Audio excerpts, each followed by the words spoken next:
Alrighty, ladies and gentlemen, it is time for early morning, quick, rush job, TNA Impact review.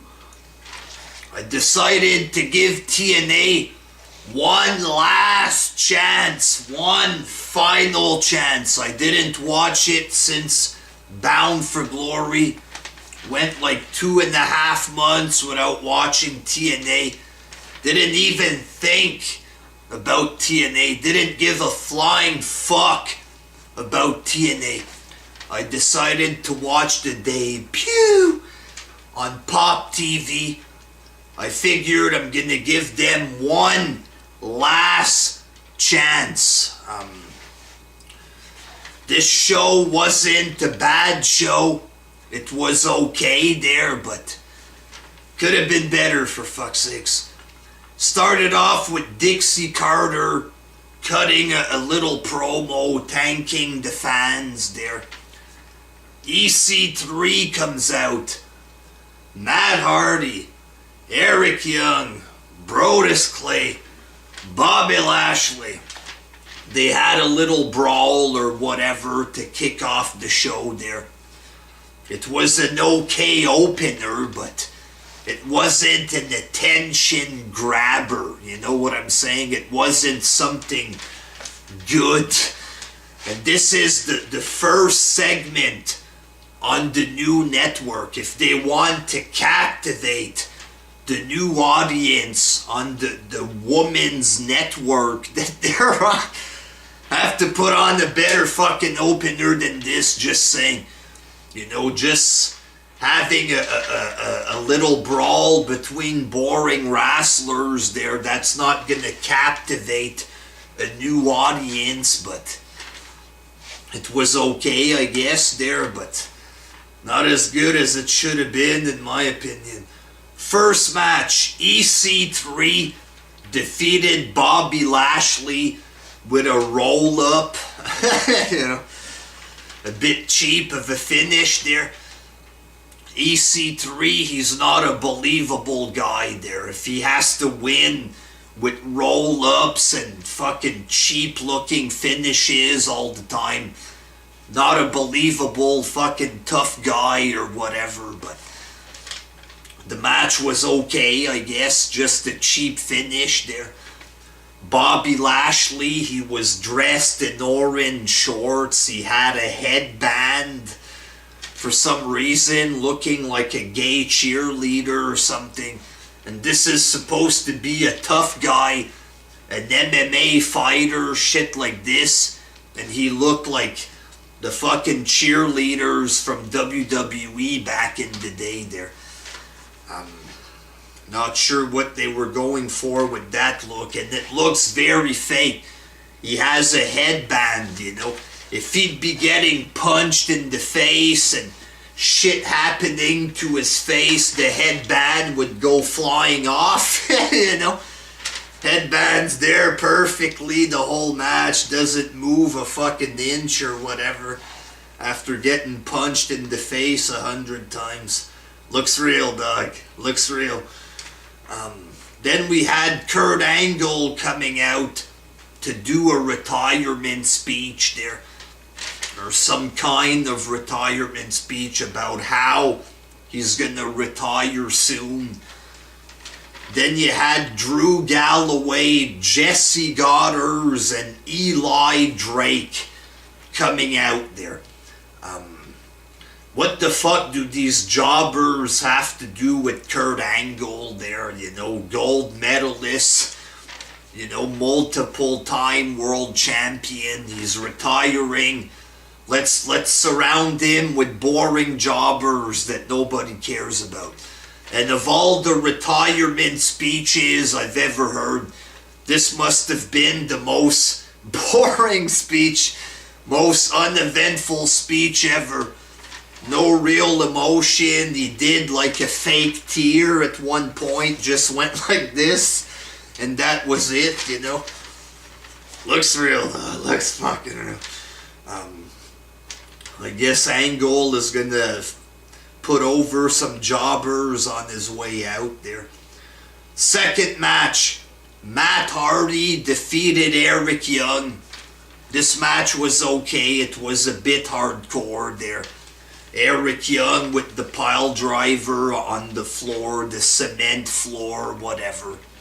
You're not going to get that in WWE, but apart from that, the wrestling wasn't that good there. All the matches on the show, TNA superior wrestling. It's just matches that you get on Raw pretty much, you know. The X Division matches are more risky there. You're gonna get a pile driver on the cement like we had in the Matt Hardy Eric Young match, but overall the wrestling isn't that good there. It's the fans fucking overhype the wrestling big time.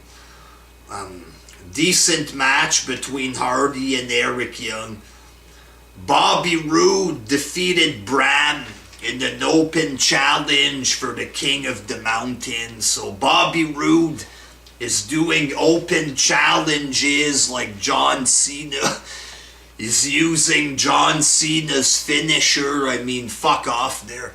You know, what's up with ripping off Cena from Bobby Roode? I don't know.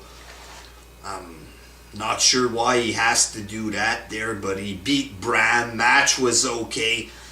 Eric Young came out to beat up Bobby Roode. And then James Storm made his return. He was on NXT for one episode, I believe. Now he's back in TNA. Maybe McMahon thought he wasn't in good enough shape, or he was too old or something. So they just didn't sign the contract, one match, get the fuck out or whatever. I'm not sure. I don't know what happened there, but they're officially bringing back Beer Money or whatever. So Beer Money's back. This is one of the only few things that's ever worked in TNA that fans actually enjoyed. So that's a good thing, I guess. Fourth match, the Beautiful People and Gail Kim defeated the Dollhouse. An okay 3-4 minute match. It wasn't good there, but it was whatever. That's what most of the matches were. They weren't terrible. They weren't cheap matches, but they're just okay kind of deal there. And it's not Taryn Terrell that's in the Dollhouse. She's been replaced by some other jobber girl. I can't remember her name there. Because Taryn Terrell found Jesus or whatever a couple months ago. You know, they went into a church. They were talking about Jesus, and that was a sign for her there. Who would have thought they'd talk about Jesus in the church there? But according to her, that meant that God was speaking to her directly. So I guess she left TNA because of this garbage there, but whatever. Then Maria came out with Mike Bennett. They present Mike Bennett like if he's a big star. You know, nobody knows Mike Bennett. In Ring of Honor, they watch him. The 5 fans that watch Ring of Honor, they know Mike Bennett. But the wrestling crowd in general, all the casual fans don't know Mike Bennett. Oh, it's Mike Bennett! Who the fuck's that? Who's Mike Bennett, for fuck's sakes? He was dressed up pretty fucking goofy there with a dumb looking hat, a yellow hat and shit.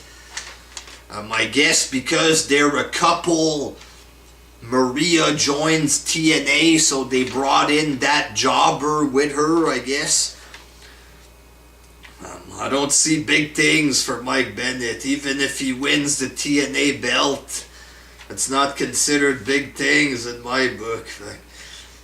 Fifth match, EC3 defeated Fat Hardy for a TNA championship.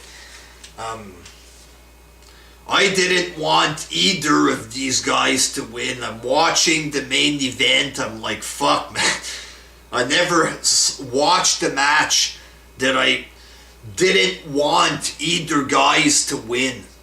You know, Matt Hardy, he's fucking fat, out of shape now. Looks like a guy from the soup kitchen or something.